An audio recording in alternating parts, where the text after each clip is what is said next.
You're listening to Civic Media. You can tune into any of our live shows on any radio station across the state with the Civic Media app. Find us in your phone's app store and listen anytime, anywhere. This is Amicus, a law review, and my name is Jim Santelle. I'm your host on this broadcast of Civic Media. This hour and next hour, talking as always through an ambitious but achievable agenda about the major issues in the rule of law, the administration of justice, and government operation in the United States of America, and occasionally beyond our borders as well. I appreciate, I value, I thank you for your decision to spend some time in discussion with me and my producer, Max, about these major issues. As always, the name of our broadcast taken from the Latin, also the legal term amicus, meaning friend. Amicus curiae, friend of the court. The notion that by providing facts and information, you can make decisions about policy issues, your own perspectives on issues. Here we are focusing on the things that have happened for greater understanding and appreciation of the world around us. Our lives, our livelihoods animated by an understanding, yes, indeed, in 2025 and probably beyond, about how the law works, how government works, how civics works. Again, an important part of our lives in 2025 in this important and challenging time in American history. Today, as always, inviting your questions, your inquiries, your comments, your observations, as always, here on Civic Media. That phone number is 855-752-4842. That's 855-752-4842. My producer also reminds me that you can drop a comment, a question, an inquiry into our discussion box here on the broadcast stations of Civic Media. Be a part of our engaged discussion about these major issues in the areas of law, government, and the administration of justice.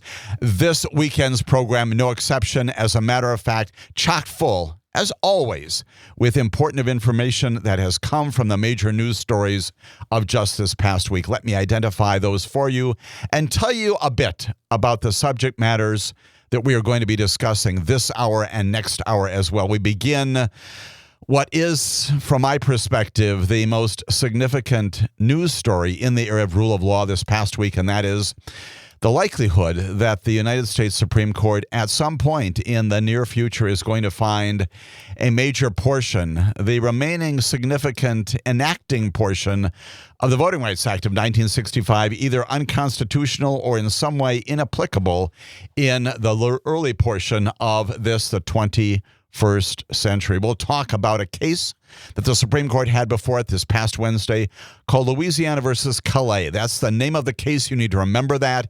It will stand very likely in American history along with other cases which we will discuss. Calais, C-A-L-L-A-I-S, a major two-hour oral argument before the Supreme Court this past Wednesday, addressing, yes, on the surface, a very important issue for the state of Louisiana and other states around the country. That is how you go about drawing lines for congressional districts. Can you, in fact, use race as a means of accomplishing voting, ensuring that everyone of all races, of all immutable characteristics, has access to the polls? Can you do that? That's the fundamental question.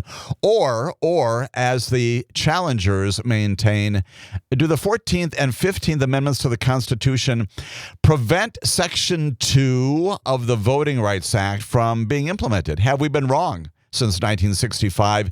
Is that Section 2, which again, as we will discuss, is this major implementing portion of the law, this jewel of civil rights law coming from 1965, the pen of Lyndon Johnson, a bipartisan, cross-partisan decision by the United States Congress to enact the Voting Rights Act of 1965, already the subject of some major hits by the Supreme Court in cases called Shelby County and Brnovich. We'll talk about that, give you some history on where the Supreme Court has been in the past, and then also analyze what the Supreme Court will likely do based upon significant portions of that oral argument of just this past week.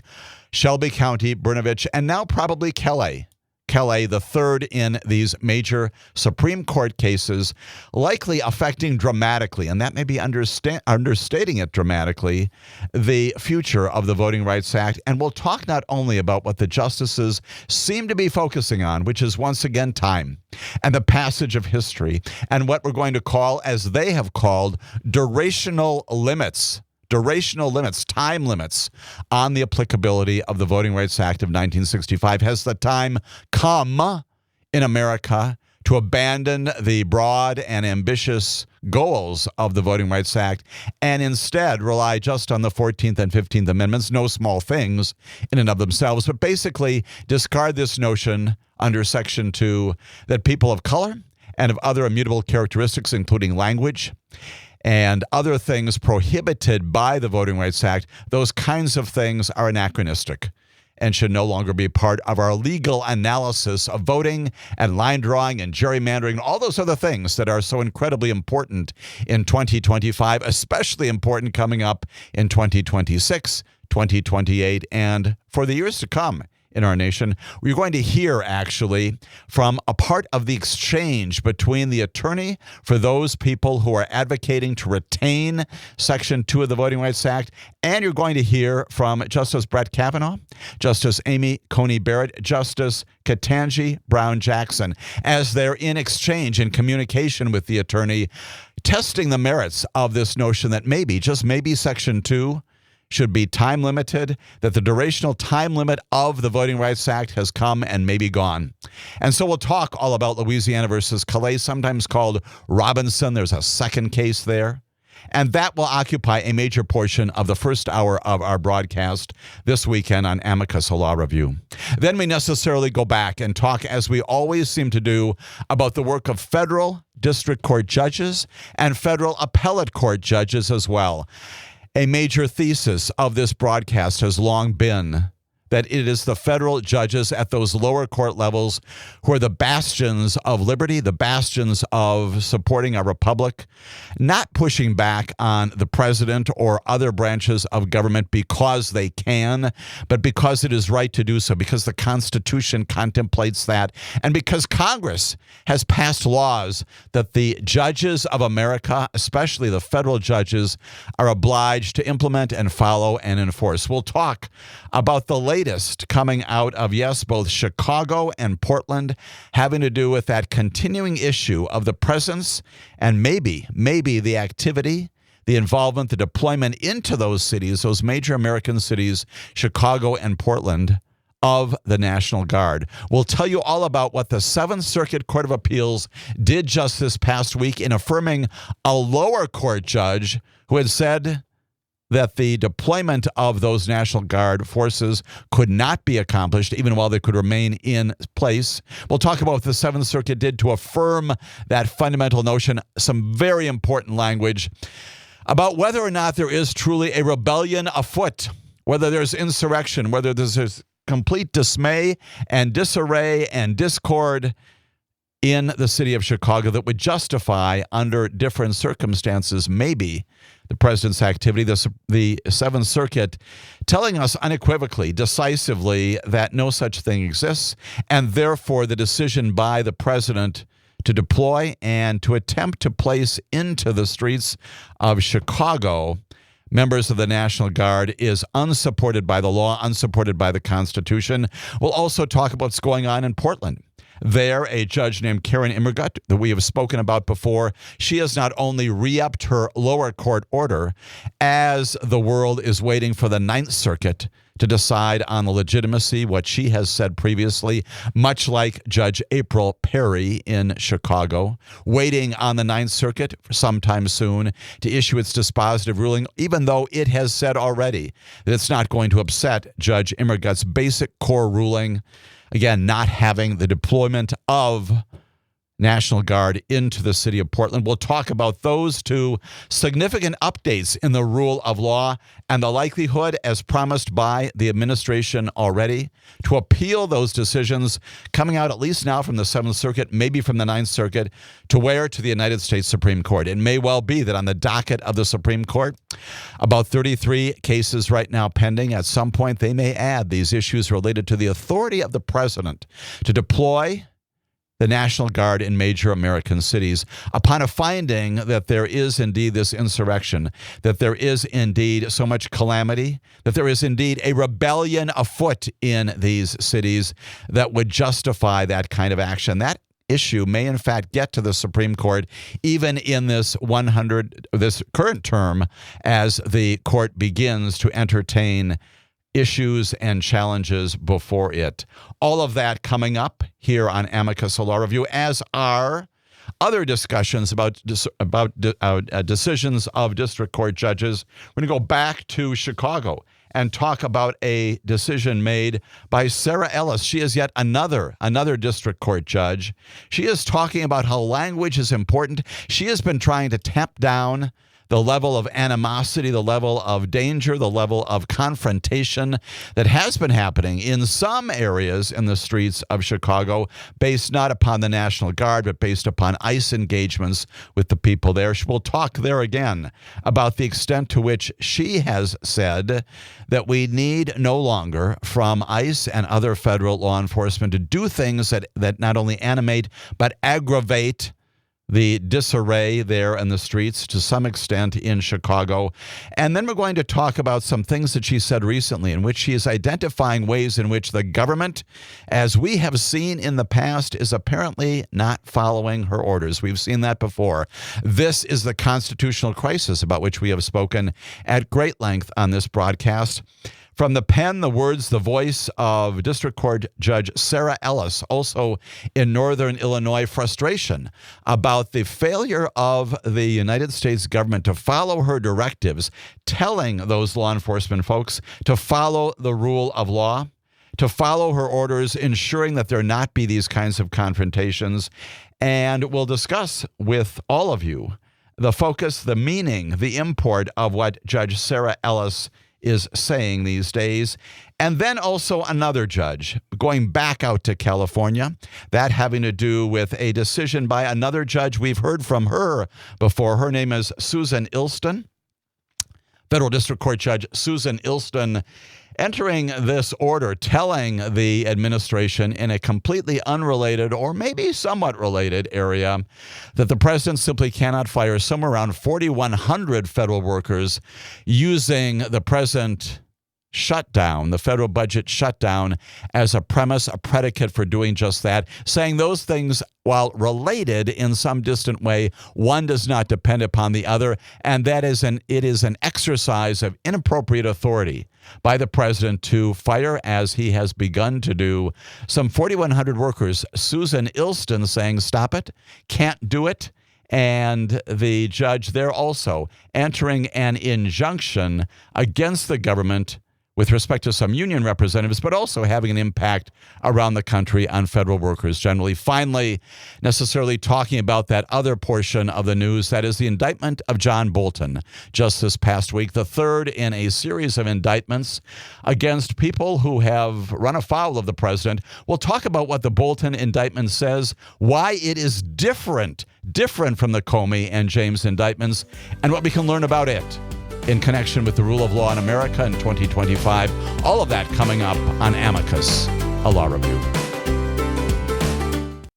You're listening to Civic Media. Stay up to date on the latest news and information for your local community and Wisconsin by signing up for our free email newsletter. Visit civicmedia.us/email to get started. My name is Jim Santelle. This is Amicus, a law review. We are now talking once again about the Voting Rights Act of 1965. 60 years since President Lyndon Johnson signed off on that major civil rights legislation during the civil rights era in America, in the company of Dr. Martin Luther King Jr., other major civil rights leaders. A law passed with bipartisan support back in 1965 to do a number of things related to ensuring that the franchise that voting is permitted and is enforced and supported and given and otherwise protected for all people in America, including people of color and others of immutable characteristics.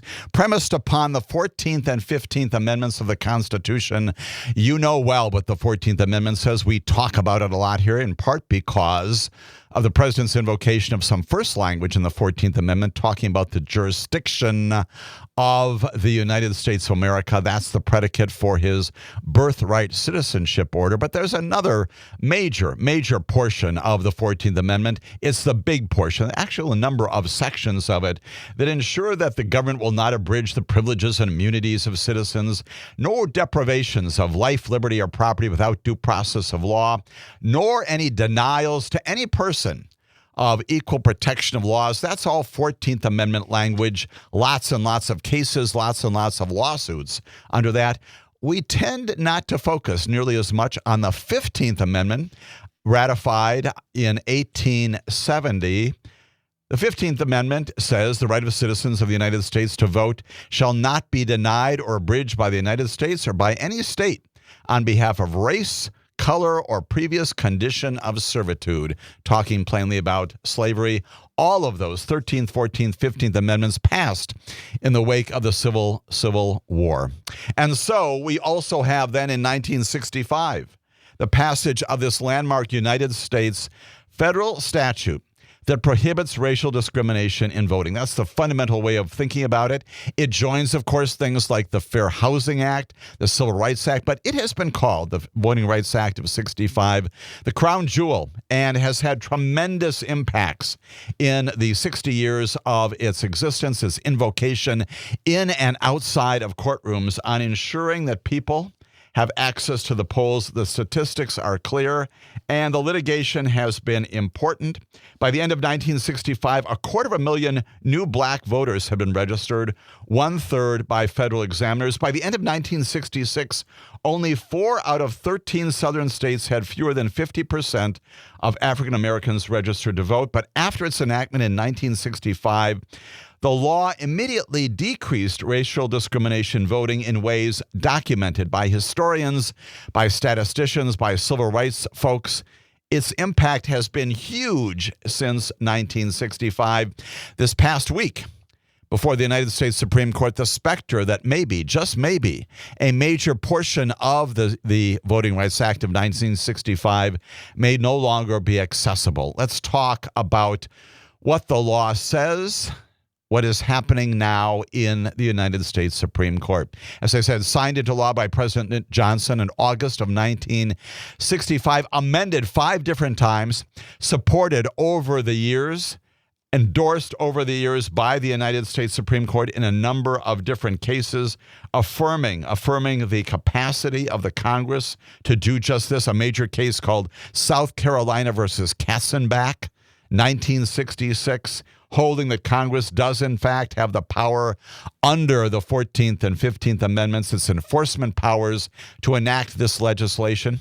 The act, of course, contains numerous provisions, and that includes significantly a thing called Section 2. It's the general provision.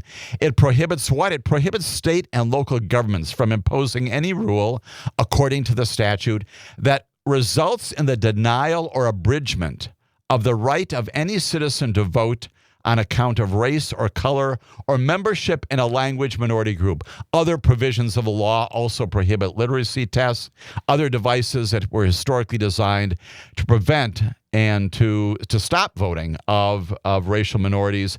The act also contains some special provisions that apply only to certain jurisdictions, and that's where we get to 2 of the earlier Supreme Court cases that also had a dramatic impact upon the Voting Rights Act of 1965. You may recall these well. Shelby County versus Holder. Yes, that's the Holder. My former boss, the Attorney General of the United States of America in 2013. The United States Supreme Court struck down what's called a coverage formula as unconstitutional, basically finding that it was obsolete. The court did not strike down Section 5, but it did strike down Section 4. And what this was all about was the provision between Sections 4 and 5 that required that if certain jurisdictions that had a history of engaging in discrimination, if they did that kind of thing, they were required to go to the United States Department of Justice to get permission. It's called the pre-clearance procedure.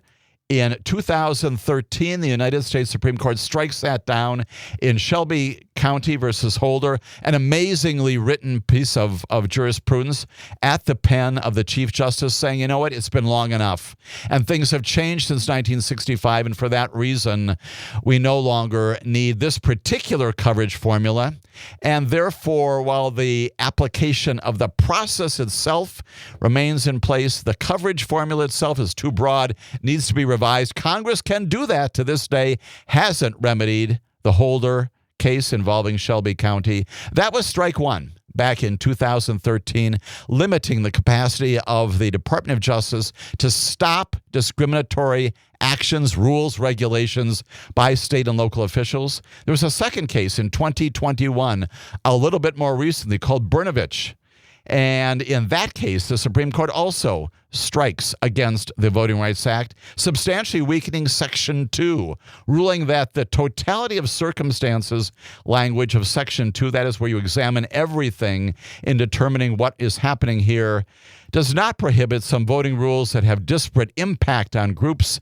And again, a second strike there, Brnovich versus DNC. When we come back, I'll tell you more about those cases, and we'll tell you more about Louisiana versus Calais, which may be the third of these cases before the Supreme Court here on Amicus, a law review. This is Amicus, a law review. My name is Jim Santelle. We are talking in this segment and next segment all about this major oral argument before the United States Supreme Court this past Wednesday in a case called Calais, C-A-L-L-A-I-S, sometimes called Robinson, coming out of Louisiana.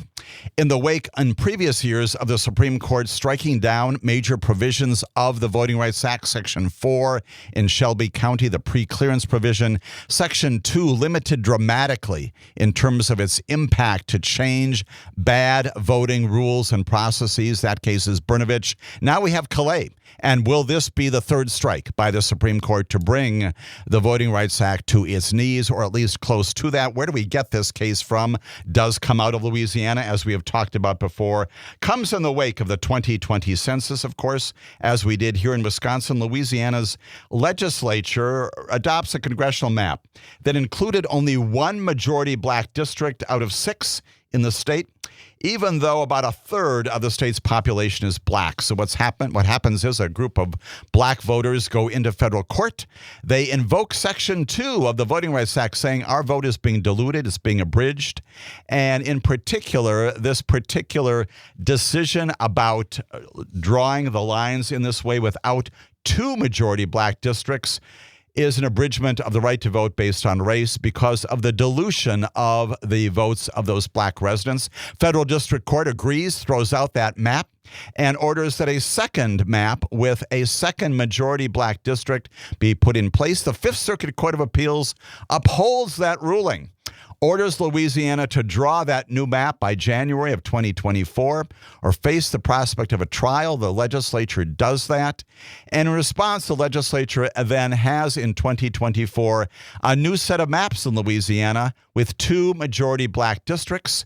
The adoption of what's called SB 8, that's the legislation that does that, leads to a lawsuit. And this lawsuit contesting the creation of those 2 majority black districts is brought by a group of voters that are self-described as non-African American voters. They contend that this new map is an unconstitutional racial gerrymander. Following all this, that it sorted voters based primarily on their race, and that is in violation of the 14th and 15th Amendments to the Constitution. Basically, that the Constitution provisions about voting supersede Section 2, are in conflict with it, and therefore, the directions of the federal court below to create this second majority black district in Louisiana cannot stand. And most importantly, maybe also that Section 2 can't stand because it's in violation of the Constitution. And that brings us to the oral argument of this past Wednesday. What you're going to hear now in just a moment or so is a discussion among Janai Nelson, who's the NAACP Legal Defense Fund lawyer, who's arguing in favor of Section 2. You're also going to hear some questions of her by Associate Justices Brett Kavanaugh, Amy Coney Barrett, and then also Ketanji Brown Jackson. Listen to what Justice Kavanaugh says about time limits, durational limits, and whether or not it has come time for the Voting Rights Act Section 2 to be abandoned. Listen to what Ketanji Brown Jackson says in the other extreme about what Section 2 is meant to do, not a remedy in and of itself, but a tool. This happening this past Wednesday. Here now a portion of the oral argument in Louisiana versus Calais on the future of the Voting Rights Act of 1965.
That was the United States Supreme Court. About 7 minutes of oral argument fairly early on in a 2-hour oral argument this past Wednesday on the future of the Voting Rights Act of 1965 in America in 2025 and beyond.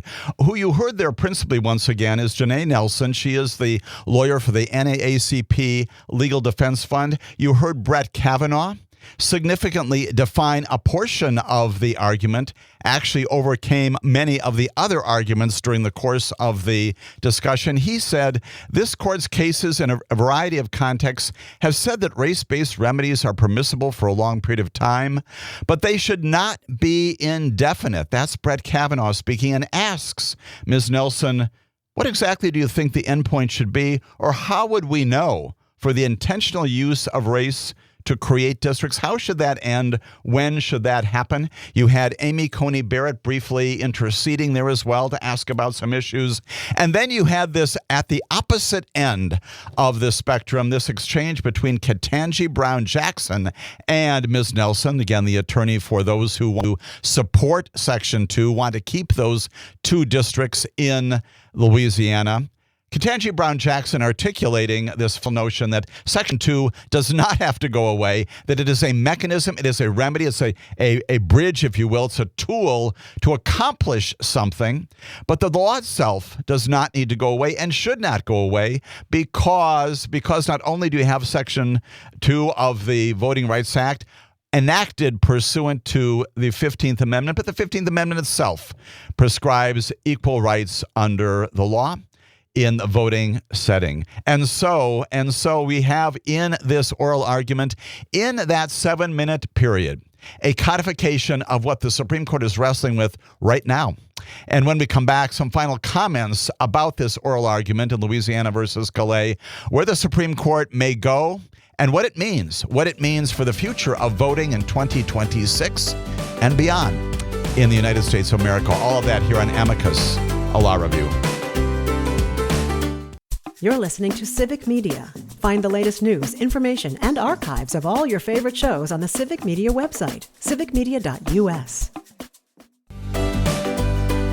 My name is Jim Santelle. This is Amicus, a Law Review. As always, in the remainder of this hour and into next hour, taking your comments, your questions. I suspect they're out there in the wake of this very important, historically defining oral argument of this past Wednesday before the United States Supreme Court. Our number here at Civic Media, 855-752-4842. What did you hear? What did you hear in that brief 7-minute exchange among the attorney advocating, yes, on behalf of those people who believe in the future of the Voting Rights Act in Section 2, Janae Nelson, NAACP, arguing that Section 2 has a mechanism to pursue not only problems in connection with voting, but also does not need to be and should not be discarded in the midst of this lawsuit coming out of Louisiana. Louisiana, again, having drawn two majority black districts,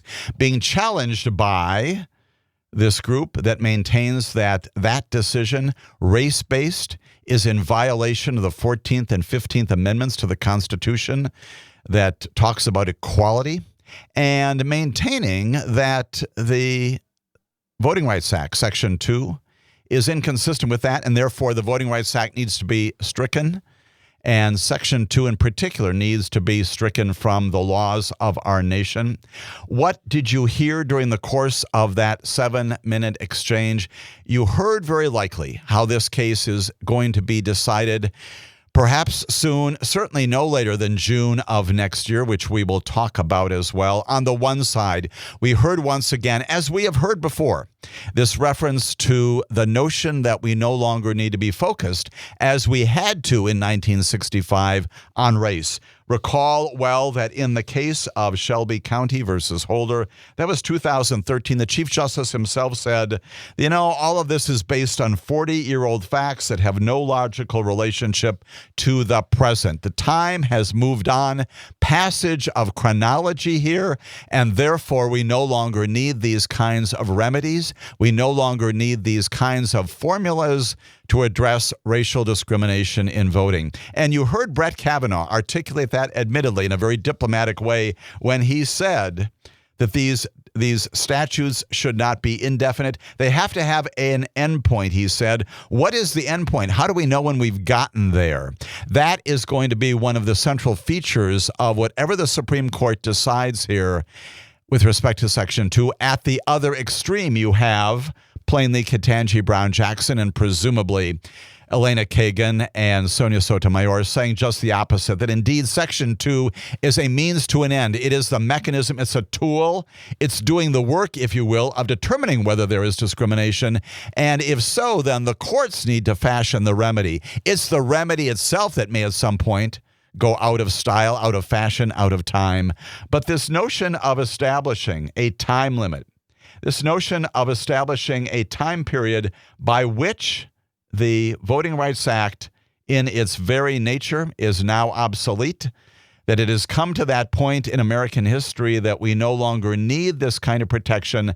Ketanji Brown Jackson, obviously joined in by Janae Nelson, arguing for the future of the Voting Rights Act, saying, no. We have many statutes out there that can be invoked in appropriate circumstances, not every day, not every week, not every year, but they're there to remedy situations. She talked about the Family Medical Leave Act. She talked about other employment discrimination statutes.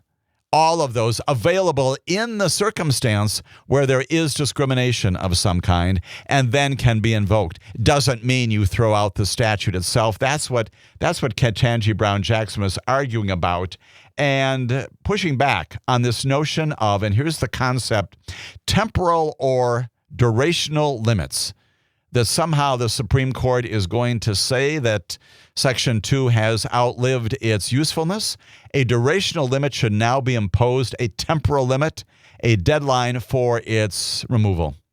Those are the two competing views. And frankly, throughout the remainder of the 2-hour oral argument on Wednesday, that animated much of the discussion. And here's the rub. Here's the takeaway from all of this, and that is it appeared, difficult to say with certainty, it appeared that a majority of the Supreme Court on Wednesday was inclined to side with Justice Kavanaugh and presumably also the Chief Justice in finding that indeed durational limits require that something be pushed back. Maybe rescinded entirely, Section 2, maybe limited in some defining, limiting way. We don't know. But it appears that the minority, the three justices, Sonia Sotomayor and Elena Kagan and Ketanji Brown Jackson, will be in the minority arguing for the future of the Voting Rights Act whenever this case is decided. And that brings me to the last point, which is the Supreme Court now has this under advisement, presumably engaging at some of its decision conferences about what to do on this matter, could issue the opinion on Monday, could issue the opinion in 4 weeks from Monday, in 4 months from Monday. We assume often that in these major cases they will wait until June. They could, but the other portion of this case is so important is that it could also have a dramatic impact upon the 2026 elections, plural, including the November midterms. And if indeed the Supreme Court waits until June to decide maybe to amend, to discard a major portion of the Voting Rights Act, doesn't give states a lot of time to draw new lines, which they could do absent the prohibitions of the Voting Rights Act. If race is no longer a consideration, states, as they have done in the recent past, even recently, will move quickly to redraw lines for political purposes, maybe for racial purposes as well, depending upon how they are described, will be given the latitude to do that, but have to have those in place in time for people, candidates, to know what the lines look like in anticipation of November of 2026. Not a lot of time between June and November. Has to happen very quickly, which leads me to the possibility that this case may well be decided before June, if the Supreme Court does indeed want to give states around the nation that capacity to change the future of voting, change the future of America. When we come back, we're going to go back to other federal courts, including district courts in the Midwest, out west, as Amicus, a law review, continues. This is Amicus, a law review. My name is Jim Santelle, your host for this remaining hour of our weekend broadcast on all things related to justice and the administration of law in America. appropriately devoted all of our first hour to the discussion of this major oral argument of this past week in front of the United States Supreme Court that has before it this huge challenge to the future of the Voting Rights Act, Section 2, which is the major implementing piece of the legislation from way back in 1965. Responsible Section 2 is for ensuring voting access, polling access to the polls around our nation by people of color, people of language, and prohibiting other forms of discrimination at the polls. Question before the Supreme Court is whether or not it is outdated. And people like Brett Kavanaugh, people like the Chief Justice, John Roberts, indicating that maybe the time has come for this to sunset, as he said in the case a number of years ago, Shelby County. Maybe those concerns back in 1965 are no longer ours. Mark writes in on our chat box that with the recent revelations of what some young Republicans are chatting about online, it appears that racism is still endemic, still out there, still a part, regrettably, horrifically, a part of our national consciousness and in some ways our national behavior. And so Mark obviously taking the position that this notion that somehow racism, or at least in the way it was in the past, is now a thing of the past, is simply a bad argument, not premised upon good law, not premised upon what's going on in America today. We will continue to monitor, of course, any time that the Supreme Court issues its major decision, probably the most significant decision in its docket of this term. Could do it as late as June, could do it at any time prior to June, again, depending upon how sensitive it may be to the effects of that decision in Calais and Robinson on the possibility of doing more line drawing as late as months before the November election. Very, very tight, maybe impossible to do, but certainly going to have an impact if indeed the Supreme Court says you can no longer consider race when it comes to drawing lines and being concerned about disenfranchising people of color. If that becomes the law of the state of the land, our republic, our voting options, the ways in which we elect our representatives have changed dramatically. And yes, indeed, 14th and 15th Amendments are still there. But the enforcement mechanisms, as the attorney for the NAACP said, Congress does and often has enacted things like Section 2 of the Voting Rights Act to implement the Constitution. That's what's going on here, to provide that mechanism, that tool, as Ketanji Brown Jackson said, in those instances where discrimination is identified. Not to say that it's everywhere, but in those places where it does occur and can be supported. It is not an easy thing to show, as she also notes. There was a reference in that oral argument to a case called Jingles, which is the case establishing the very high bar that you need to establish in court to show the test for racial discrimination in voting. That's the Jingles analysis, the Jingles test, Gingles. Not easy to do it, but because of where we are in America, and because of the continuing concern, wherever that may be, wherever it may be, whenever it may come about, the advocacy on the other side for the continuation of Section 2 of the Voting Rights Act could, in fact, go away sometime soon.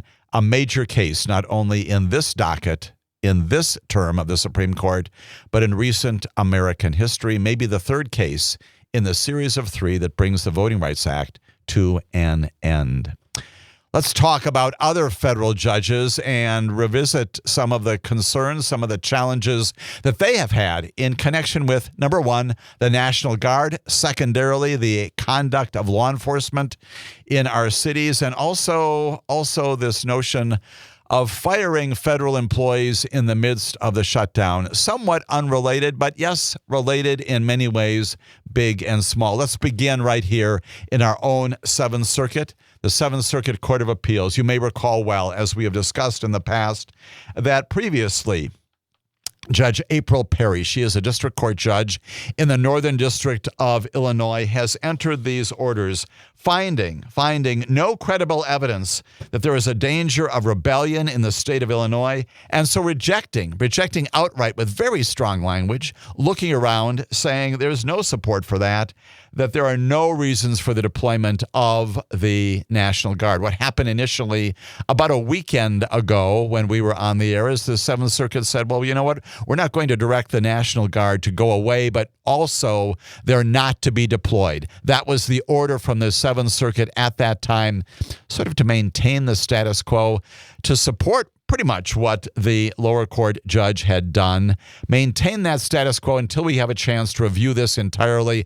The Seventh Circuit Court of Appeals has done that since that time, and they have issued their order. On Thursday, they decided to continue to block President Trump's deployment of the National Guard in Chicago amid these ongoing protests, some of which have indeed become violent, but allowed those service members to remain under federal control. And so, again, affirming that, but along the way, affirming completely what Judge Perry has said about the lack of any support, any facts to indicate that indeed a rebellion is afoot. This three-judge panel, which is normal, three-judge panel of the United States Court of Appeals for the Seventh Circuit, meeting on the 27th floor of the Dirksen Building in downtown Chicago, saying unanimously, everybody agrees that the facts do not justify the president's actions in Illinois under the section of federal law that's known as Title 10.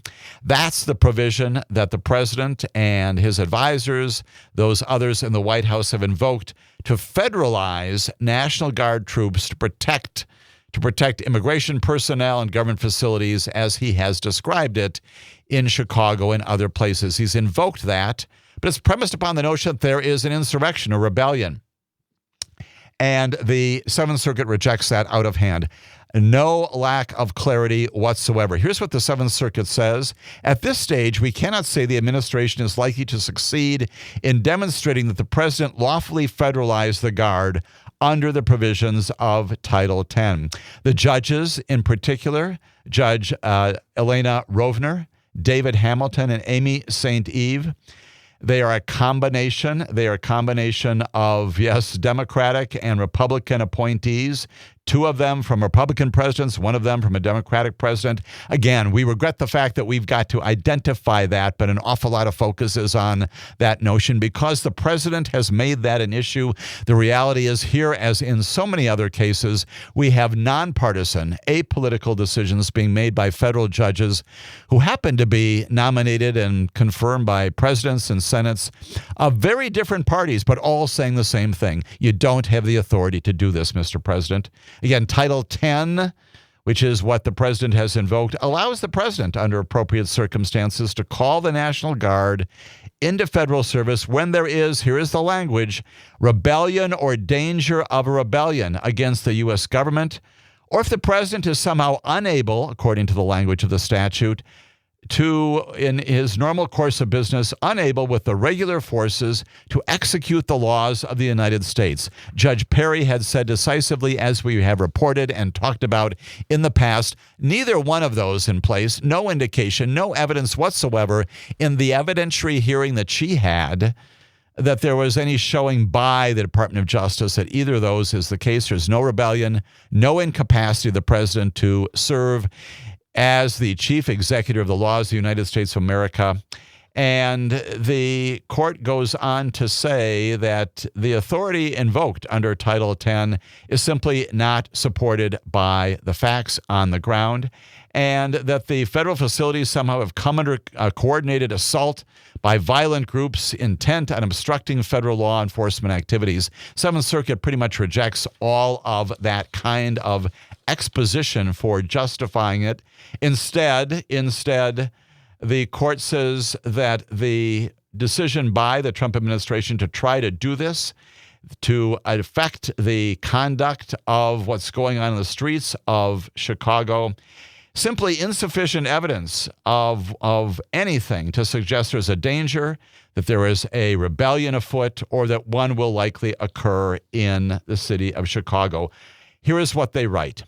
the spirited, sustained, and occasionally violent actions of demonstrators. They're acknowledging that there have been those instances. And yes, indeed, there have been them. There have been instances of violence on the streets of Chicago, but the spirited, sustained, and occasionally violent activities and demonstrations in protest of the federal government's immigration policies and actions without more, this is the Court of Appeals writing now, does not give rise to a danger of rebellion against the government's authority. As to whether Mr. Trump is unable to execute the laws of the United States, they write, with regular forces, as described in Title 10, the court says there's insufficient evidence that the demonstrations have hampered the ability, anyway affected the ability of federal officers to execute immigration laws. Federal facilities, the court goes on to say, federal facilities, including the processing facility in Broadview, where there's been an awful lot of focus. You have seen that on the news. Federal facilities have remained open despite regular demonstrations against the administration's immigration policies. And though federal officers have encountered sporadic disruptions, they have been quickly contained by local, state, and federal authorities. That's the word. That's the definitive word from the Seventh Circuit Court of Appeals. Again, keeping in place the prohibitions established by April Perry, now reaffirmed in very clear language by the Seventh Circuit, that again, the National Guard can remain there but cannot be deployed. There is no basis to believe that there is an insurrection, that there is a rebellion afoot.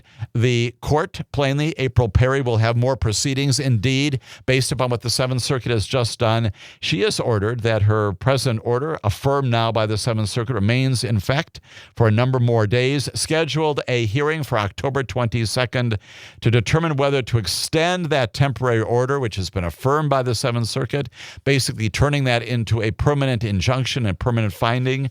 Very likely will do so, but once again, we'll take evidence to see what the situation is in just a few days here in the future. We'll determine whether or not the circumstances have changed or whether there is support at all, if any, for the notion that there is an insurrection, a rebellion afoot in Chicago. The second highest court in the land, the Seventh Circuit Court of Appeals, has said, no, that's ridiculous. Take a look. We have looked around and there's nothing to support that at all. So things remain in Chicago as they have been. We'll get back to something else related to Chicago in just a moment from the pen of Sarah Ellis, who has tried, even apart from the National Guard, to affect the ways in which ICE authorities, different from the National Guard, are doing their jobs. We'll get to that in just a moment, and her frustrations with the government in terms of apparently not following her directives about how they are to do their jobs in Chicago. Before we get to that, however, let's go back and turn to one of the other major cities that we've also talked about, and that, of course, is Portland. We recall well that Judge Karen Immergut did something similar there in Oregon. When we come back, I'll tell you what she did. I'll tell you what the Ninth Circuit has done or not done recently, and what Judge Immergut has recently done to extend her own order with respect to the National Guard in Portland. All of that when Amicus, a law review, continues.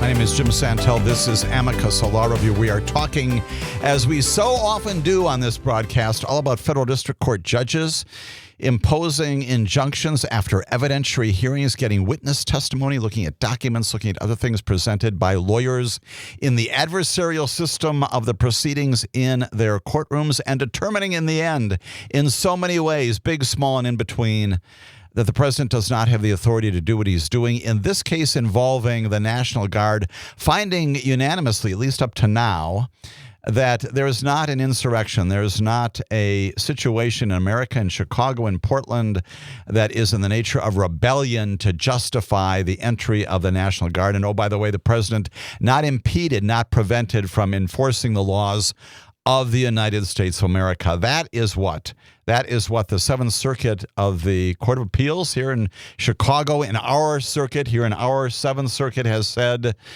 And now we go to Portland, out west, where we know well what Judge Karen Immergut, Immergut, has done in the past. She, like just like Judge April Perry has also found no insurrection. There's no rebellion here to justify the entry of the National Guard. She has in the past, as you know well, said that there was some sporadic evidence in Portland, but any evidence demonstrating that those episodes of violence were part of an organized attempt to overthrow the government in a rebellion-type mode simply doesn't exist. Therefore, National Guard do not go in. That has been her order. As you know, the President, the administration appealed that decision to the Ninth Circuit Court of Appeals, and the Ninth Circuit ruled, as we reported last weekend, that Oregon National Guard members could stay under federal control until they issued a broader ruling, but they left in place Judge Immergut's temporary order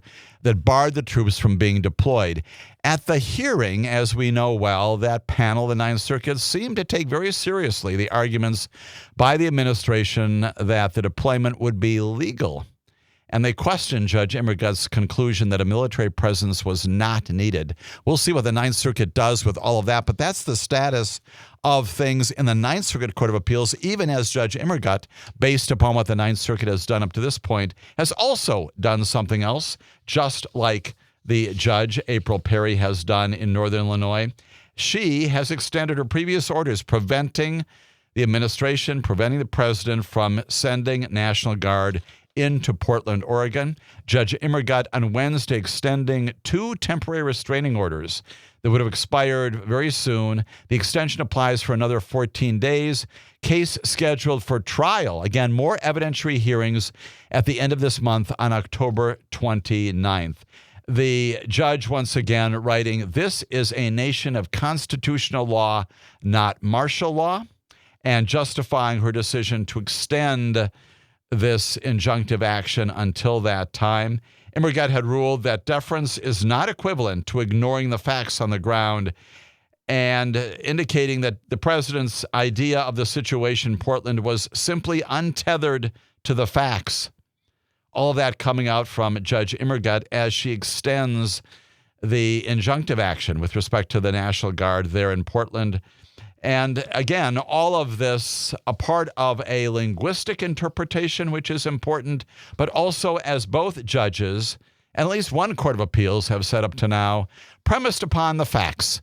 And that is to be underscored. These are not judges who are simply responding knee-jerk analysis to a petition put in front of them and entering an order. They're having evidentiary hearings, and they're hearing about, they're learning about, they're seeing what's going on in the streets.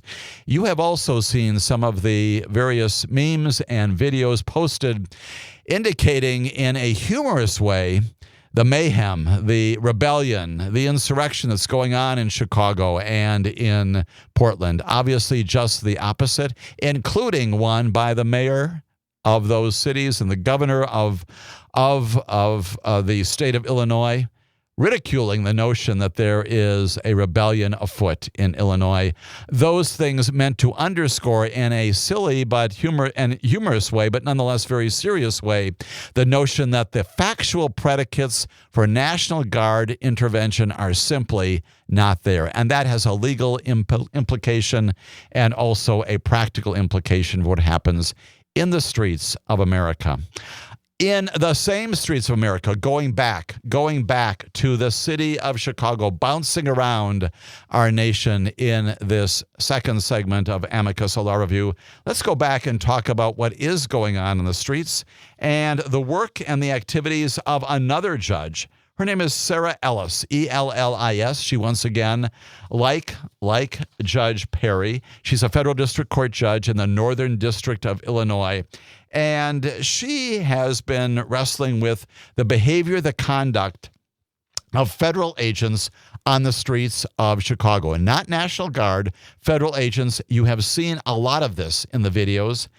Ellis issued a temporary restraining order several days ago, last week, after a coalition, a group of people, they're principally journalists and some protesters, got together, sued in federal court, brought a civil complaint into her court, saying that federal law enforcement agents were targeting people engaging in peaceful activity.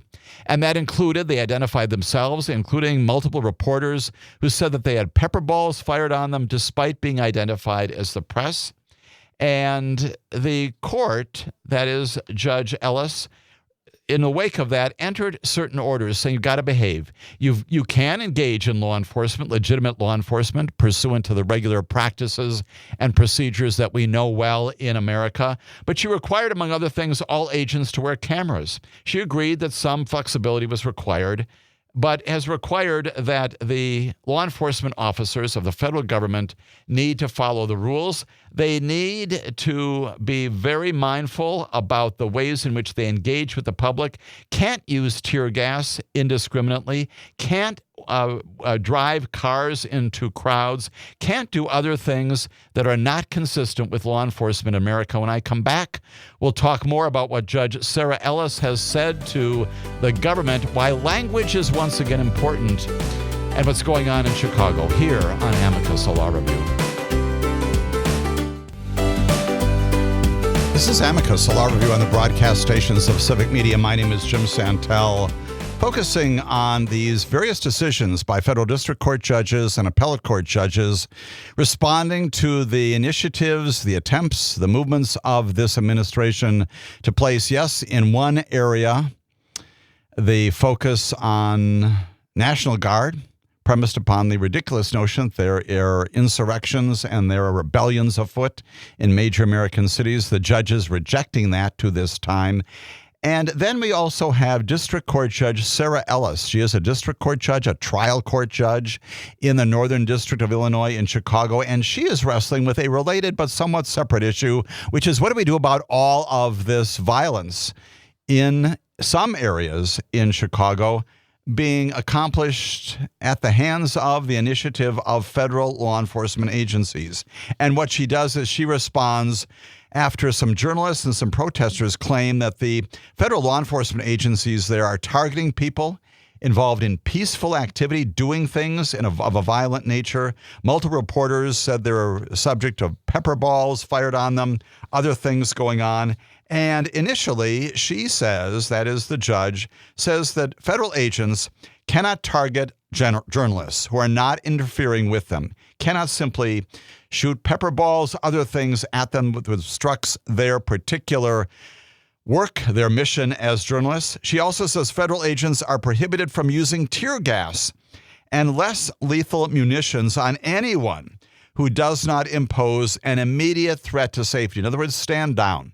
You can keep things safe and secure. Law enforcement knows how to do that. They're trained how to do that. But you can't be the aggressor in this area. And she went on to say that the issue is that the Department of Homeland Security using force in a manner that violates the constitutional rights of peaceful protesters, journalists, and essentially clergy members. That all from the pen of Sarah Ellis. Now it gets more complicated and much more troubling. Because at a hearing of just this past week, Judge Ellis takes the bench and she says this, words that no one wants to hear from a federal judge before whom you are appearing. She says, I'm not happy. She says, I'm really not happy. 1 week after she issues a sweeping order trying to calm these intense responses of federal agents to these protests against ICE enforcement and Border Patrol activities in Chicago, the judge tells both sides to come back to her courtroom for our own intensive discussion. She says this, she says, I live in Chicago, if folks haven't noticed, and I'm not blind, right?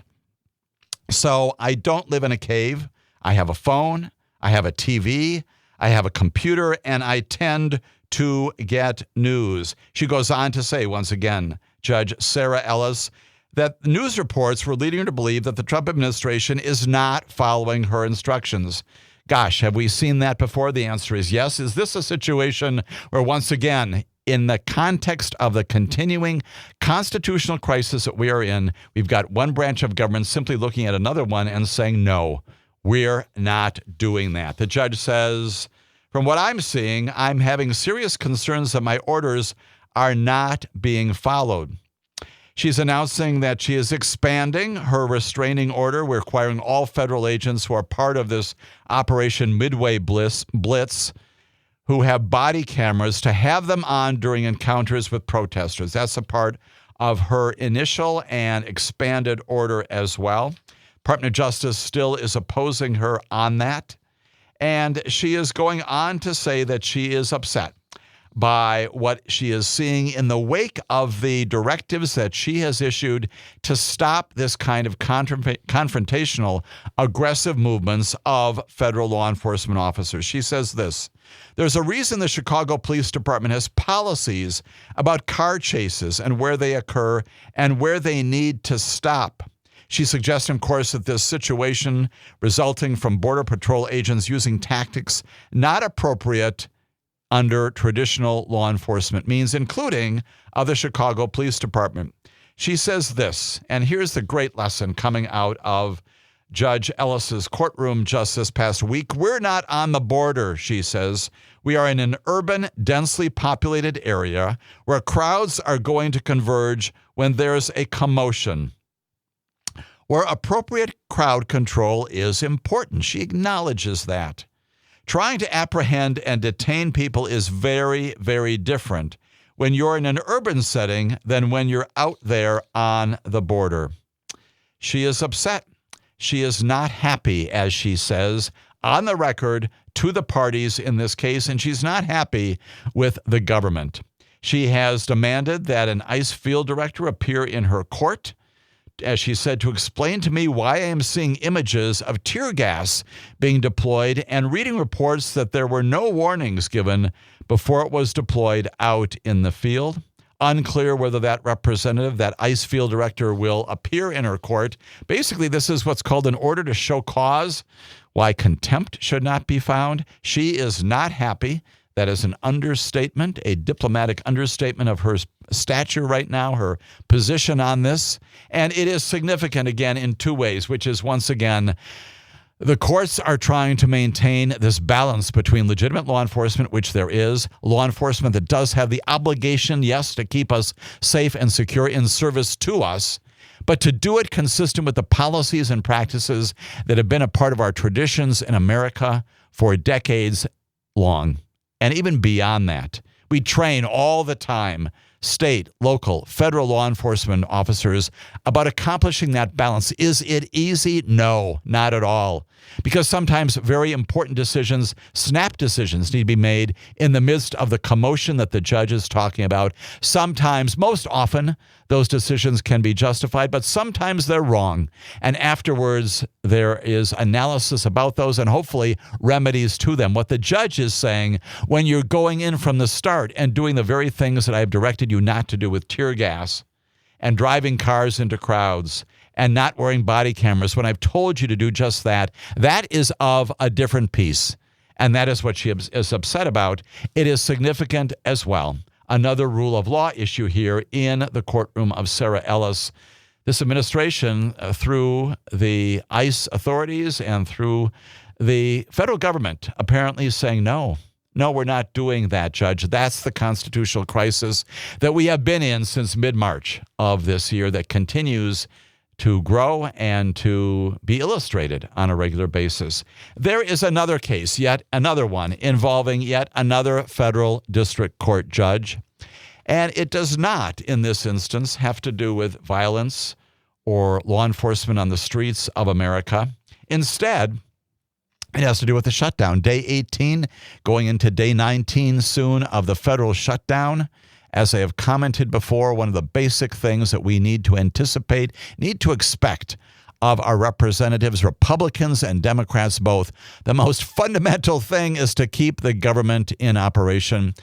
During the long period of time that I served as an assistant U.S. attorney and then a U.S. attorney, one of the great challenges was keeping the operations locally up and running in law enforcement, in prosecution, in civil litigation, the criminal, the civil cases that we do, investigations going on behalf of whom? The people of the Eastern District of Wisconsin and beyond. Keeping that operational when you're sending people home who have the responsibility to do just that, that is a default by our United States Congress, the House of Representatives, the United States Senate, and yes, indeed, the President. And we can point fingers at politics and describe the reasons why, and it's important to understand the reasons why, but the upshot is that government is failing us right now in doing what it's most fundamentally supposed to do. That's James Madison saying you put a budget together and you keep us operational. In the midst of that, because of the problems as we go into days 18 and 19 here, the president taking advantage of that situation in ways that are also unconstitutional and inappropriate and illegal, and announcing that some 4,100 workers, perhaps more, are being laid off because of what?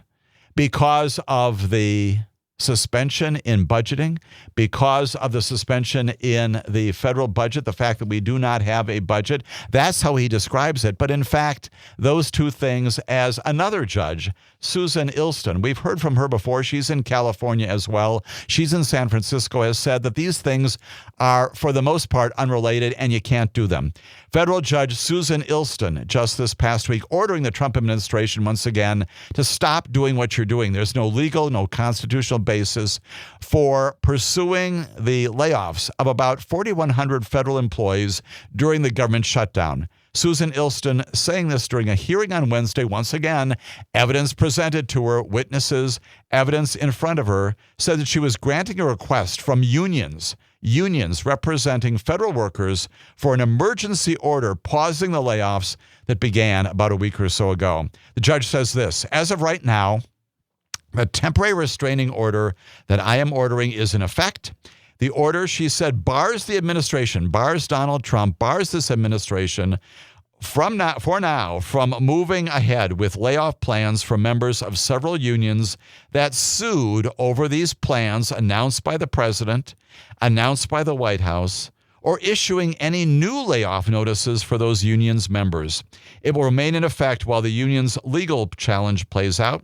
The unions, the groups that got together to bring this lawsuit in front of Judge Ellis, had said that the government is unlawfully using the lapse in funding as justification for the layoffs, that the one does not correlate to the other.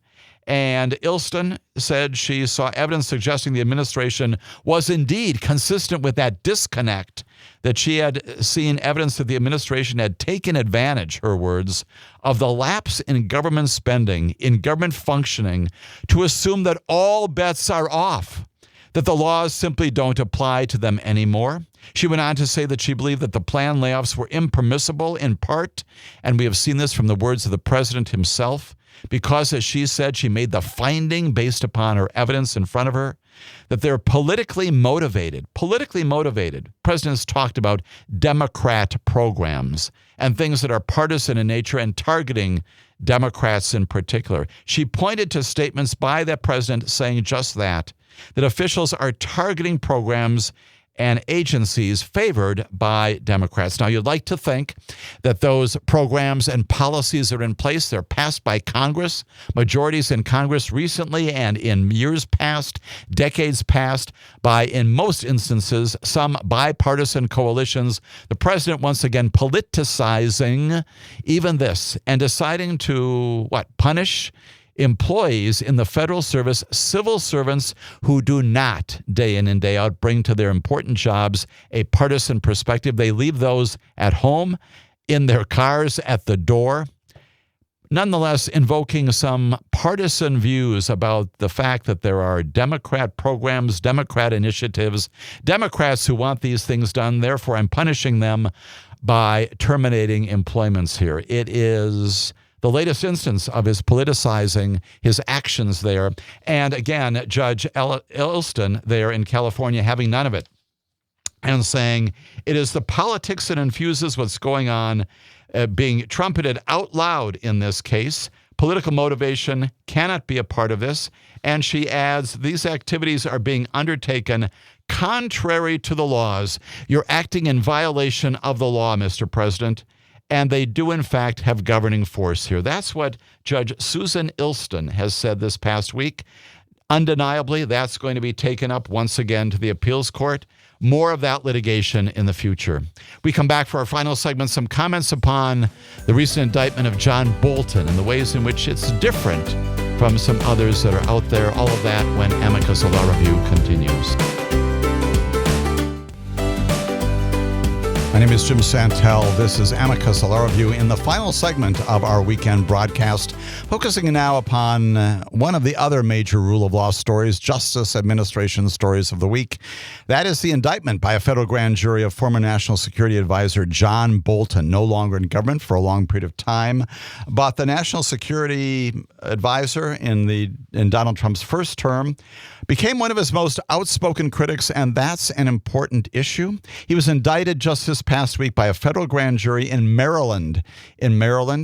Based upon the fact that the charges, that is including retention of documents at his home there in Maryland, the indictment against John Bolton, 18 counts, an extensive indictment, accuses him of using his personal email and a messaging app to share about 1,000 pages of what are called diary notes about his day-to-day activities as Donald Trump's national security advisor way back in 2018 and 2019.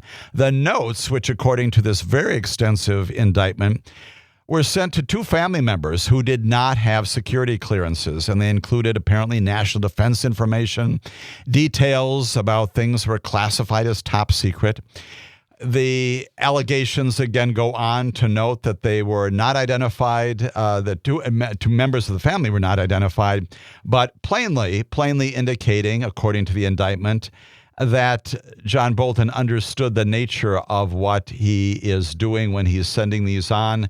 One entry begins, the intel briefer said, while in the Situation Room, I learned, all of that indicating that he is disclosing things that are national securities in nature, and also indicating in exchanges with his family members that they're using the app and they're supposed to be involved with encryption, supposed to be not talking about things. One of the recipients wrote back, shh.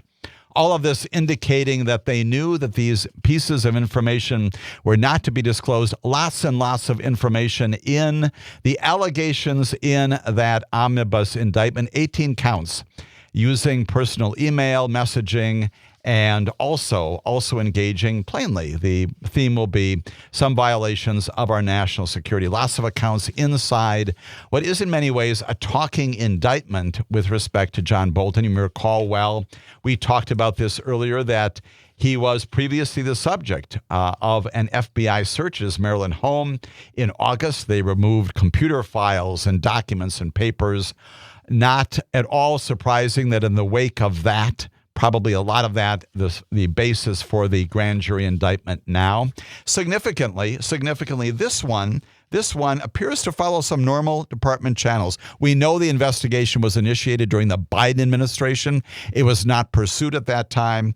But we know that Kelly Hayes, who's the U.S. Attorney in Maryland, among the career prosecutors here who reviewed this, signed off on the charges in conjunction with the Justice Department's National Security Division. It is unlike those other investigations, those other prosecutions involving James Comey and Letitia James that are out there, where the investigations lead to indictments only after the career people, the people who are doing these investigations, decide they can't indict, they cannot seek charges from the grand jury, and they leave or they're departed. Here you've got some legitimacy in the process. And for that reason, while we are always quick to note that any defendant, including John Bolton, is presumed innocent until proven guilty by a jury, he has pleaded not guilty just late this past week. The reality is that regularity underscores the problem here with what the president has done. In the wake of this indictment, the president has said, oh, he's a bad guy about John Bolton. He has celebrated the fact in the wake of his incredible criticism of John Bolton. And to be fair, John Bolton has focused on the president as well, criticized him in a book, scathing allegations about the president. The president returns those in kind. And the president says, well, that's the way it goes. All those statements, once again, indicating that the John Bolton indictment partakes of two things. One is entirely possible, maybe even likely, that the probable cause set forth in this indictment is valid. It may well be, we don't know, that a jury will find that John Bolton is guilty of these violations of retaining these classified pieces of information, national security information, sending them on as a part of his work on a book, exchanging them, sending them to family members. That's a violation of the law. And if it's true, it stands on its own, and he should be convicted of that, again, assuming that there's sufficient evidence for that. At the same time, and this is the problem, this is the rub, the problem is that he's also on the list of the president's enemies. And when the president identifies anyone as an adversary, an enemy of his, it raises the specter of a vindictive prosecution. We know that Letitia James, we know that James Comey, and now also John Bolton will raise the specter that this is not a real prosecution, not based upon facts, but instead, like those others, based upon vindictiveness. This is retribution in action. And the problem with what the president has done in speaking aloud about all of these people is both of those things could be true. John Bolton could be, in fact, guilty of these offense conduct behaviors described in the indictment, and also an adversary. And for that reason, underscoring the inappropriate nature of the president's talking about any of these people, and therefore potentially compromising the very investigation, maybe a legitimate investigation, legitimate charges against someone that the president would like to see convicted. That is the jumble. That's the mess caused by what the president has done in all of these cases. The cases involving Letitia James and James Comey and John Bolton, they are different in nature, and John Bolton's case partakes of both some legitimacy and both some illegitimacy. It is up to a federal district court judge to sort that out as that case goes ahead, as the evidence is exchanged between the prosecution and the defense, and as this problem continues in the destruction of the wall between the Department of Justice and the White House. We'll talk more about the Bolton indictment and other things in the rule of law in our nation next weekend on Amicus, a law review. Have a good weekend, everybody. The national news cycle never stops, but it can be hard to find news about your local community. Civic Media is dedicated to providing quality local and state news coverage across Wisconsin. With the Civic Media app, you can get notifications about local stories that matter to you and your community. Find the free Civic Media app in your phone's app store and choose notifications from the menu to tell us what kind of news you want to hear about.